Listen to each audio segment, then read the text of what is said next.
A las 2:17 de la mañana, James Wilson estaba fregando el piso 47 cuando oyó voces chinas que resonaban desde la oficina del director ejecutivo.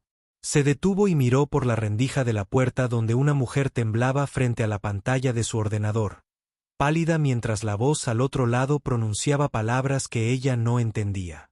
«Nunca sabrán la verdad», dijo la voz en mandarín. James agarró con más fuerza el mango de la fregona, sintiendo el peso del cheque de $50,000 en el bolsillo de su chaqueta. Sabía exactamente lo que significaban esas palabras. Conocía la conspiración que se escondía tras ellas. Sabía que el joven director ejecutivo estaba siendo engañado de la forma más despiadada posible. Pero James también sabía que le pagaban para guardar silencio. La torre Sterling Industries se extendía hacia el cielo nocturno de Seattle como un monumento de cristal a la ambición estadounidense. La mayoría de sus ventanas estaban oscuras a esa hora, pero en el piso 47, Elizabeth Parker estaba sentada encorvada sobre su escritorio, mirando documentos que había leído cientos de veces. El acuerdo de fusión que salvaría a su empresa pendía de un hilo, y se le acababa el tiempo.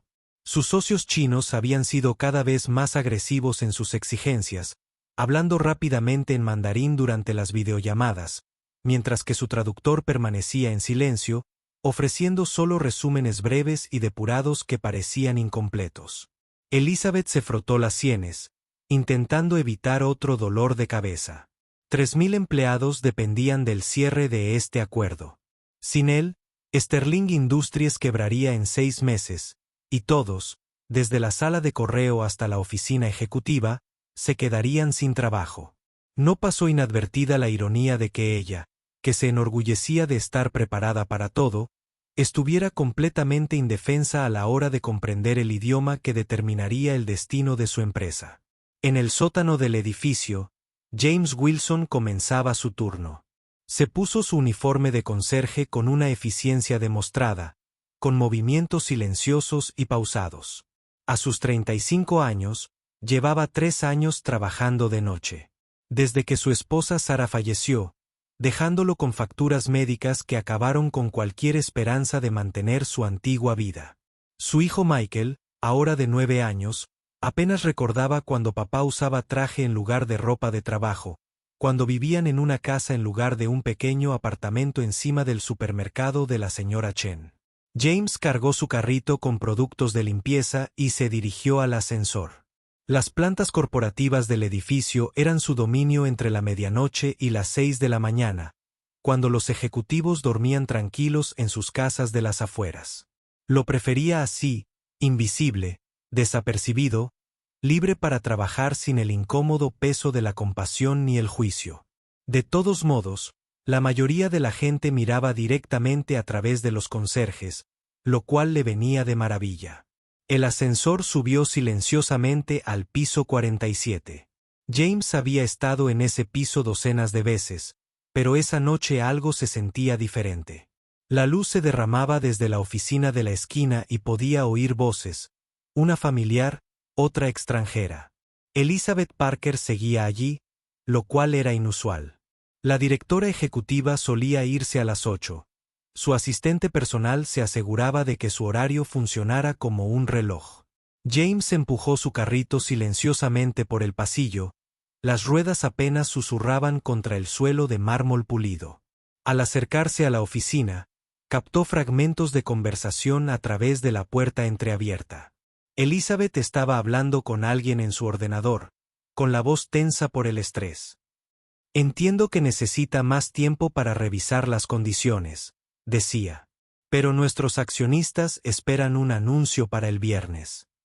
La respuesta llegó en mandarín rápido, demasiado rápido para que la mayoría de los hablantes no nativos la siguieran. Pero James entendió cada palabra. «Dígale que el contrato es aceptable», dijo la voz en chino. «Pero debe transferir el 50% de sus acciones a nuestro holding inmediatamente. Si se niega, retiraremos nuestra oferta y nos aseguraremos de que ninguna otra empresa china trabaje con ella». El traductor en pantalla asintió y se volvió hacia Elizabeth. «El señor Chen dice que el plazo es ajustado, pero que están comprometidos a que esto funcione. Solo necesitan garantías adicionales sobre la transición. James dejó de limpiar y escuchó con más atención. La diferencia entre lo que se decía y lo que se traducía era enorme. Los ejecutivos chinos no solo pedían garantías. Exigían el control de la empresa de Elizabeth y amenazaban con destruirla si se negaba. Y ella no tenía ni idea. Observó a través de la rendija cómo los hombros de Elizabeth se relajaban aliviados. «Gracias», le dijo al traductor. «Por favor, dígale al señor Chen que agradezco su flexibilidad. Haré que mis abogados preparen la documentación adicional que mencionó». El traductor sonrió y habló en chino. «Ella está de acuerdo con todo. Está completamente indefensa sin nosotros». James sintió un nudo en el pecho. Había visto esa mirada de desesperada esperanza en el rostro de Elizabeth antes, en el espejo, durante esos últimos meses, cuando Sarah se estaba muriendo, y estaba dispuesto a creerle a cualquier médico que prometiera un milagro. La diferencia era que la fe de Elizabeth estaba fuera de lugar y él era el único que lo sabía. El cheque en su bolsillo. Parecía arderle las costillas. Un pago de $50,000 por proporcionar información sobre las comunicaciones internas de Sterling Industries. El consorcio chino lo había contactado hacía 6 meses, no porque conocieran sus antecedentes, sino porque necesitaban a alguien con acceso al edificio que pudiera entender su idioma. Habían investigado a fondo. Sabían de los tratamientos médicos en curso de Michael, de su deuda y de cuánto dinero costaría comprar su silencio. James había aceptado el trabajo porque no tenía otra opción. Michael necesitaba una operación por una afección cardíaca que el seguro no cubría por completo, y las facturas médicas ya los estaban ahogando. $50,000 pagarían la operación y les darían un respiro por primera vez en años. Solo tenía que escuchar las conversaciones e informar sobre la postura negociadora de Sterling Industries. La posición negociadora de Sterling en la industria. Pero ver a Elizabeth creerse una mentira tras otra. Ver su genuina preocupación por el bienestar de sus empleados le hacía sentir que el dinero estaba sucio en sus manos. Los ejecutivos chinos no solo planeaban comprar su empresa.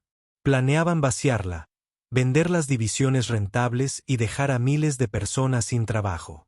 Y estaban usando su compasión en su contra, sabiendo que aceptaría cualquier cosa que pareciera proteger a sus trabajadores. La videollamada terminó y Elizabeth se desplomó en su silla. Tomó una foto enmarcada de su escritorio, una foto de ella con el equipo directivo de Sterling Industries en el picnic de la empresa del año pasado. 3,000 rostros, 3,000 familias, 3,000 personas que confiaron en ella para tomar las decisiones correctas. Dejó la foto y hundió la cara entre las manos.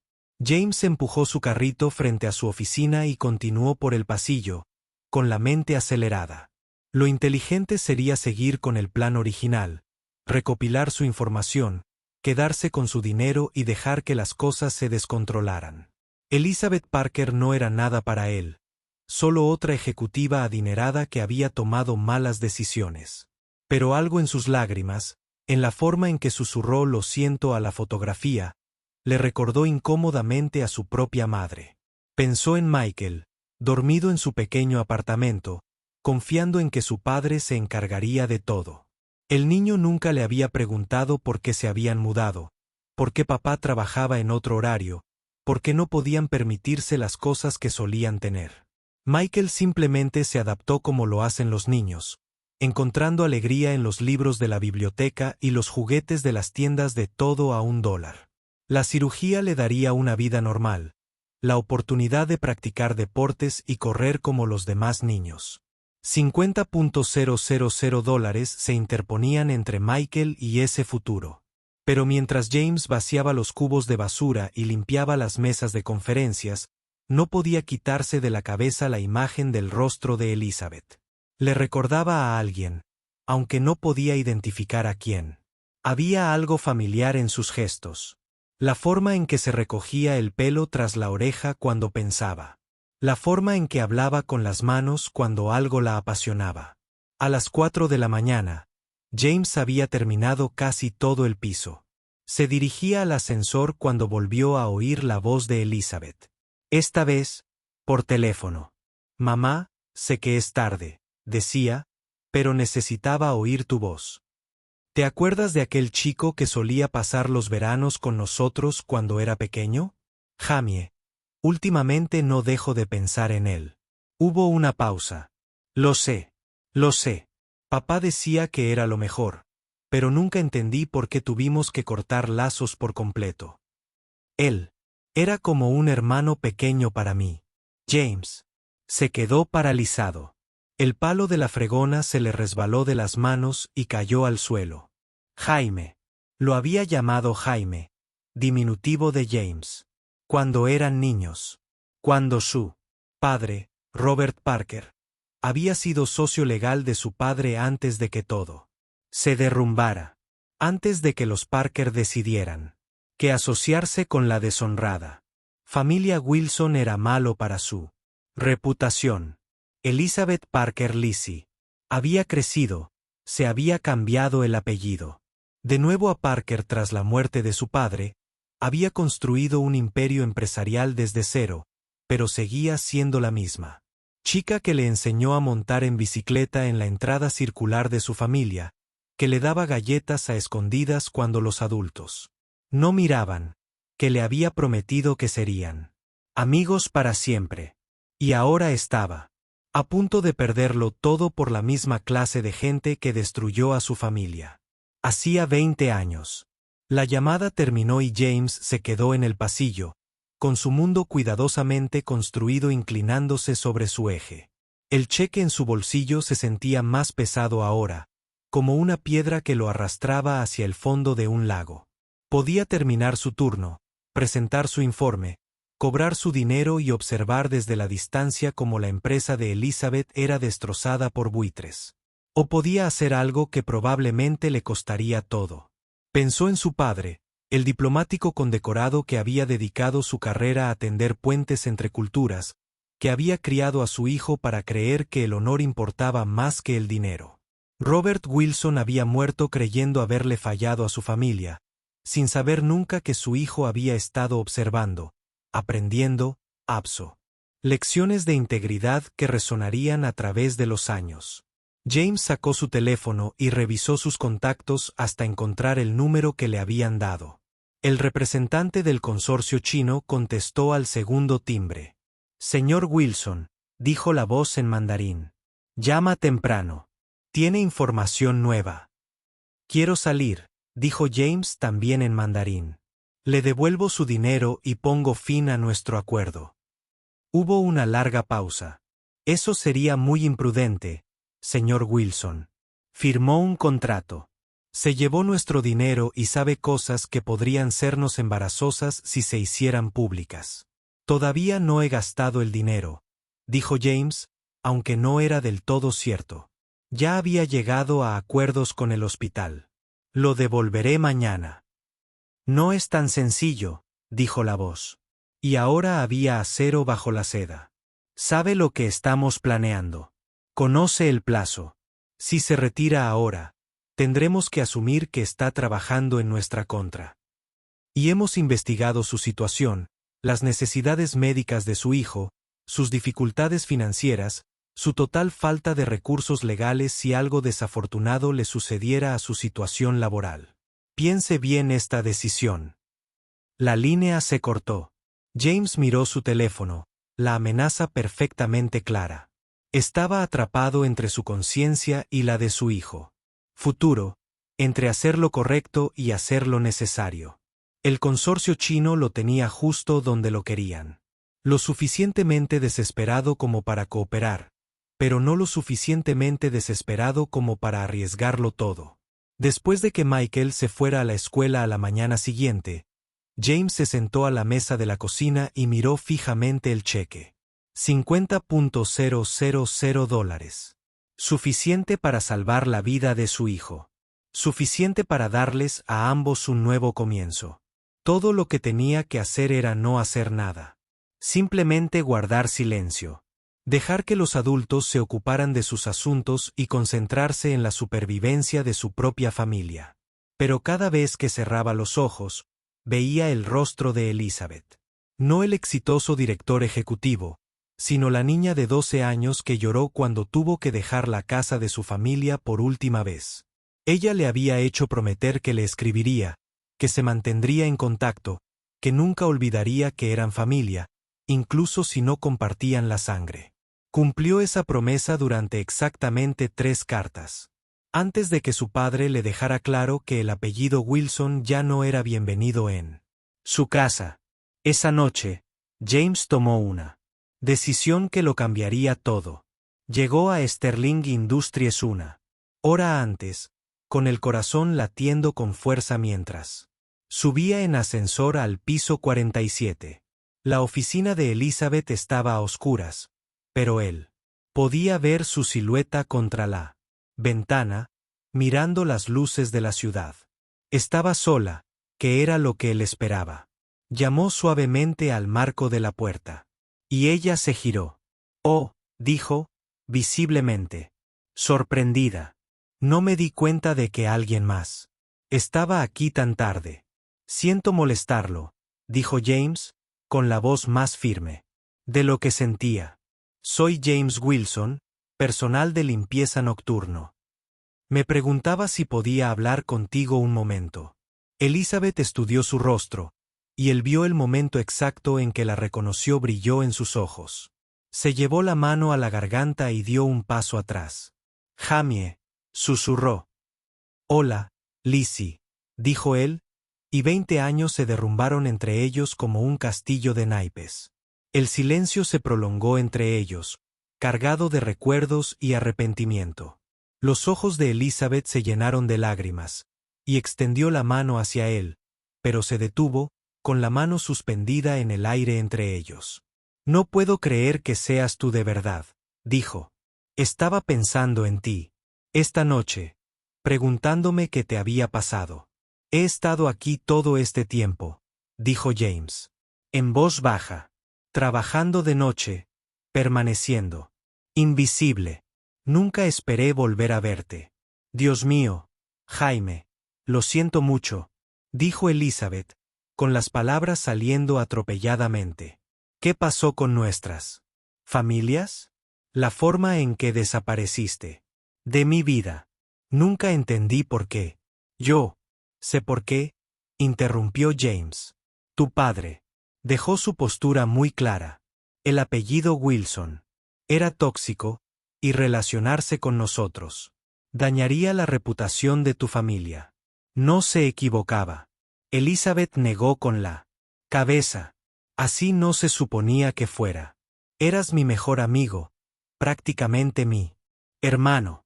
Les rogué a mis padres que me dejaran escribirte, visitarte, hacer algo. Pero dijeron que era complicado, que había problemas legales, que sería mejor para todos si rompíamos definitivamente con esto. Y les creíste», dijo James, con cierta amabilidad. «Tenía 12 años», dijo Elizabeth con la voz quebrada. «Creí todo lo que me decían. Pero nunca dejé de pensar en ti, preguntándome si estabas bien, si eras feliz. Solía imaginarme encontrándote en algún lugar, teniendo la oportunidad de explicarte». James sacó un papel doblado de su bolsillo. «No vine aquí a litigar el pasado», dijo. «Vine porque estás en problemas y soy el único que puede ayudarte». Elizabeth miró el papel y luego volvió a mirarlo a la cara. «¿Qué quieres decir? Tus socios chinos te están mintiendo», dijo James. «No les interesa una fusión. Quieren robarte la empresa y están usando tu confianza en tu contra». «¿Cómo? ¿Es posible que lo sepas?», preguntó Elizabeth. James desdobló el papel y se lo entregó. «Porque me han pagado para espiarte, y mañana debo entregar información que les ayudará a completar el robo». Elizabeth leyó la nota, palideciendo.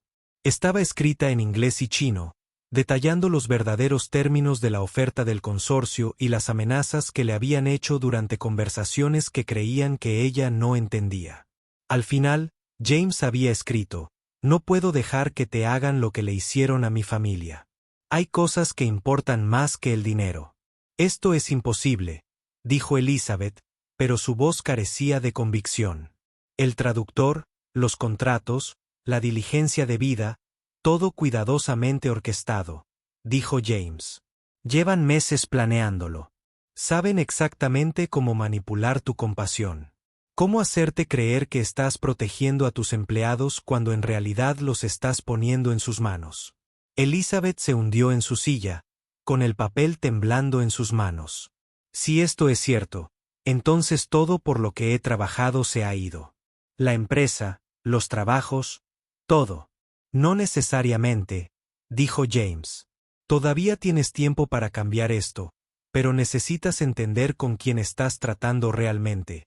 ¿Y puedes ayudarme a hacerlo? Preguntó Elizabeth. Puedo traducir sus verdaderas palabras, ayudarte a entender sus verdaderas intenciones, pero Elizabeth, hay algo más que debes saber. James respiró hondo. Se acercaron a mí porque sabían que necesitaba dinero.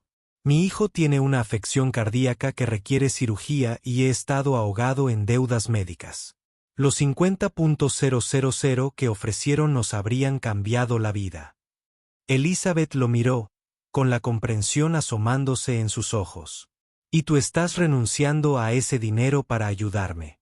Yo estoy renunciando a ese dinero porque es lo correcto, dijo James. Y porque la niña que solía compartir sus galletas conmigo merece algo mejor que ser traicionada por personas que fingen ser sus amigos. La noche siguiente, James llegó a Sterling Industries, listo para ejecutar el plan más peligroso de su vida. Convenció a Elizabeth para que le permitiera escuchar la última videoconferencia, oculta en la habitación contigua, donde podía traducir las verdaderas palabras de los ejecutivos chinos a través de un discreto auricular. El plan era arriesgado, pero era su única oportunidad de exponer la conspiración antes de que fuera demasiado tarde. Exactamente a las 8 de la noche, se conectó la videollamada. James podía ver a los 3 ejecutivos chinos.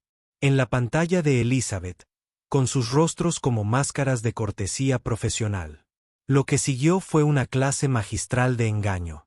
Durante la hora siguiente, James escuchó cómo el ejecutivo hablaba con franqueza sobre sus verdaderos planes mientras el traductor le contaba a Elizabeth mentiras cuidadosamente elaboradas. Dígale que valoramos a sus empleados y que les garantizaremos seguridad laboral, dijo un ejecutivo en mandarín. No queremos que se ponga nerviosa en este momento, dijo el traductor sonriendo y dirigiéndose a Elizabeth. El señor Chen desea enfatizar que proteger a su fuerza laboral es su máxima prioridad. Consideran a los empleados de Sterling Industries como su mayor activo. James se sintió mal al escuchar las mentiras, pero se obligó a tomar notas cuidadosamente. La revelación más dañina llegó casi al final de la llamada. El ejecutivo principal, hablando rápidamente en mandarín, describió su plan para declarar en quiebra deliberadamente el fondo de pensiones de Sterling Industries como parte de la estructura de adquisición. Dijo que las regulaciones estadounidenses son bastante laxas. Podemos vaciar las cuentas de jubilación legalmente, y para cuando los empleados se den cuenta de lo sucedido, habremos reestructurado todo a través de nuestra filial en las Islas Caimán. James escribió furioso, documentando cada mentira, cada amenaza, cada engaño calculado. Al finalizar la llamada, había recopilado un registro devastador de las verdaderas intenciones del consorcio. La hora de la verdad llegó al día siguiente en la ceremonia de firma. El auditorio de Sterling Industries estaba abarrotado de empleados, accionistas y representantes de los medios. Elizabeth lo había anunciado como una celebración de la nueva alianza de la compañía, pero James percibió la tensión en su postura al subir al escenario. Los ejecutivos chinos estaban sentados en la mesa de firmas, hablando en voz baja entre ellos en mandarín, sin percatarse de que cada palabra era traducida y transmitida al auricular de Elizabeth a través de James, quien estaba oculto en la cabina de audio. Parecía nerviosa. Un ejecutivo comentó en chino: «Bien. Las personas nerviosas exigen menos». Mientras Elizabeth tomaba su bolígrafo para firmar los contratos, el ejecutivo principal habló en mandarín a sus colegas. Una vez que ella firme esto, Sterling Industries nos pertenece. Comenzaremos la liquidación de activos mañana. La mano de Elizabeth se detuvo sobre el contrato.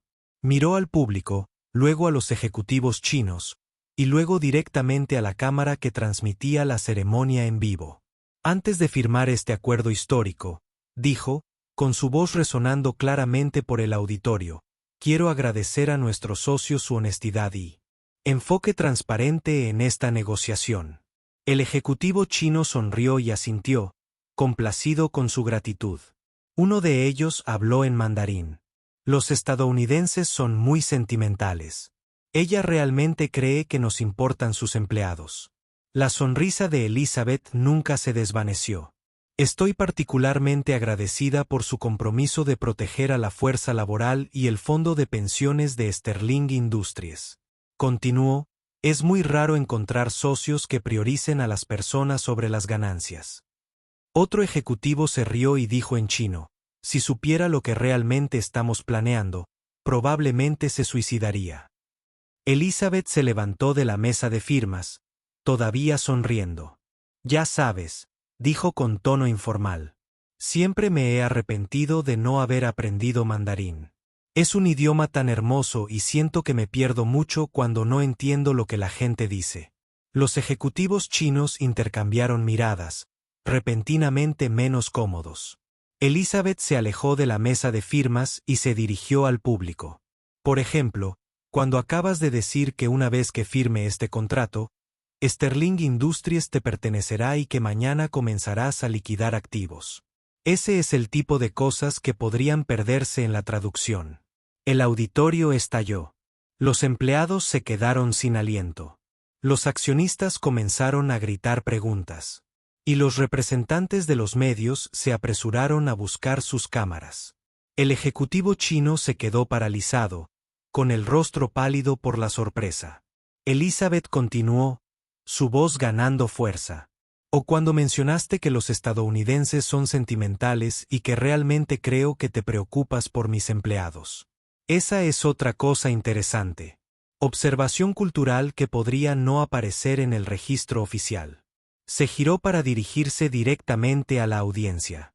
Damas y caballeros, quiero que sepan que Sterling Industries no firmará ningún acuerdo con este consorcio. No nos asociaremos con personas que ven a nuestros empleados como desechables, que ven a nuestra empresa como nada más que activos para ser desmantelados y vendidos. Los ejecutivos chinos recogían sus papeles, preparándose para irse. Elizabeth miró hacia la cabina de audio donde James estaba escondido. Hace 20 años, perdí a mi mejor amigo por decisiones de adultos que ninguno de los dos entendía. Pensé que no lo volvería a ver. Pero la vida tiene una forma de reencontrar a las personas cuando más las necesitas.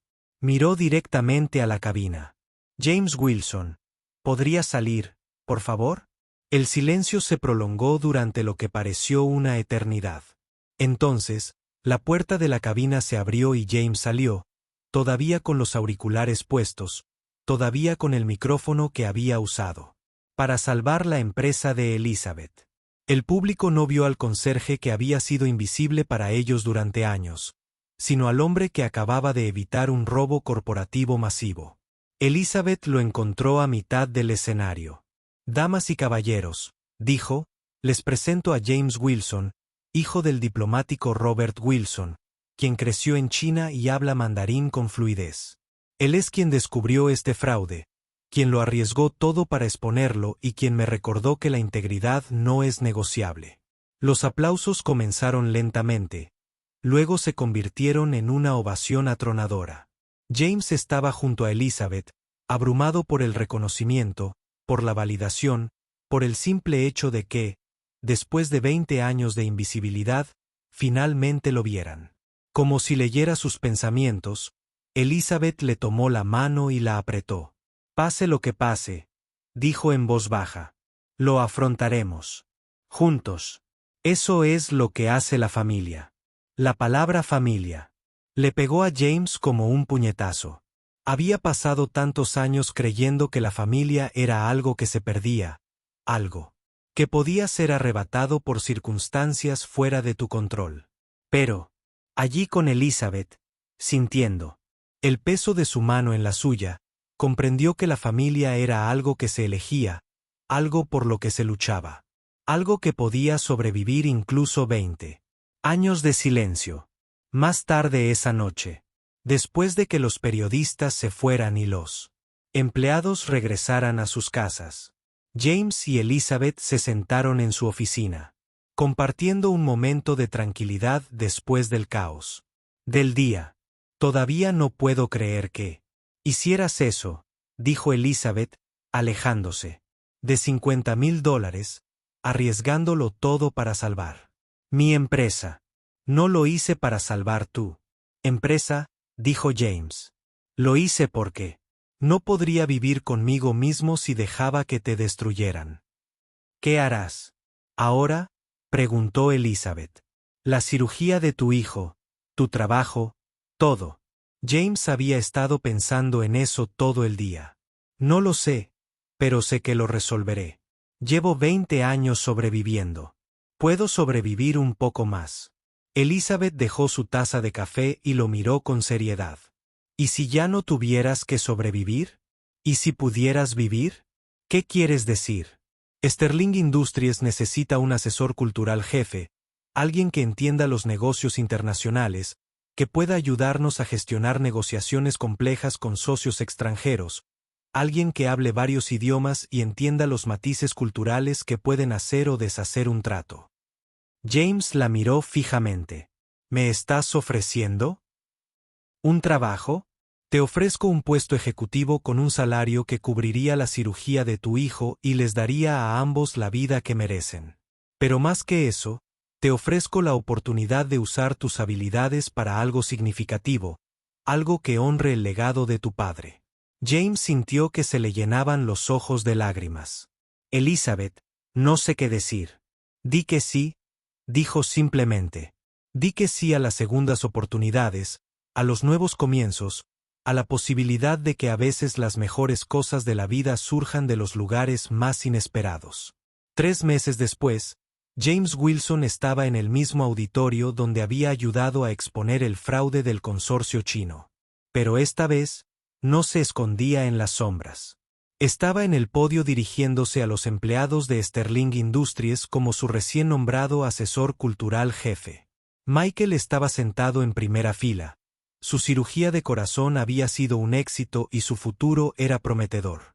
El niño se había recuperado por completo y los médicos le dijeron que podría practicar deportes, correr maratones y hacer lo que quisiera. Pero más que eso, había ganado algo aún más valioso: un padre que ya no se avergonzaba de ser quien era. Hace 6 meses, James le dijo al público reunido: pensé que sabía lo que significaba ser invisible. Pensé que el anonimato era seguridad, que mantener la cabeza baja era la única manera de sobrevivir. Pero aprendí algo importante. A veces, los momentos más significativos de nuestras vidas llegan cuando elegimos ser vistos, cuando lo arriesgamos todo por las personas que nos importan. Observó al público, a los rostros de quienes antes lo ignoraban, y que ahora lo veían como alguien a quien valía la pena escuchar. Todos tenemos momentos en los que tenemos que elegir entre lo fácil y lo correcto, entre nuestra propia comodidad y el bienestar de los demás, entre ir a lo seguro y tomar una postura. Elizabeth observaba desde un lado del escenario, con los ojos brillantes de orgullo. La compañía no solo había sobrevivido al intento de adquisición, sino que había prosperado con varias nuevas alianzas internacionales basadas en la confianza y la transparencia. Los medios de comunicación lo habían calificado como el cambio milagroso. Pero Elizabeth sabía la verdad. Era el poder de hacer lo correcto, incluso cuando te costaba todo. Los ejecutivos chinos que intentaron robarnos la empresa creían entender el mundo empresarial estadounidense, continuó James. Pensaban que éramos débiles, sentimentales, fáciles de manipular. Se equivocaban, no porque seamos más fuertes de lo que imaginaban, sino porque estamos conectados entre nosotros de maneras que no podían comprender. Hizo una pausa y miró directamente a Michael. Mi hijo me preguntó hace poco qué había aprendido de todo esto. Y le dije que a veces las conversaciones más importantes ocurren en idiomas que no hablamos, en momentos inesperados con personas que creíamos haber perdido para siempre. James bajó del podio y se acercó a Elizabeth. Pero lo más importante es que aprendí que la familia no se trata de sangre, circunstancias ni errores.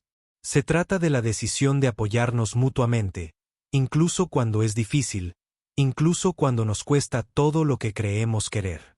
Elizabeth sonrió y le tomó la mano. Especialmente entonces, dijo mientras los aplausos llenaban el auditorio, James Wilson comprendió que su historia no trataba realmente de exponer un fraude corporativo ni de salvar una empresa. Trataba del momento en que un hombre invisible decidió ser visto.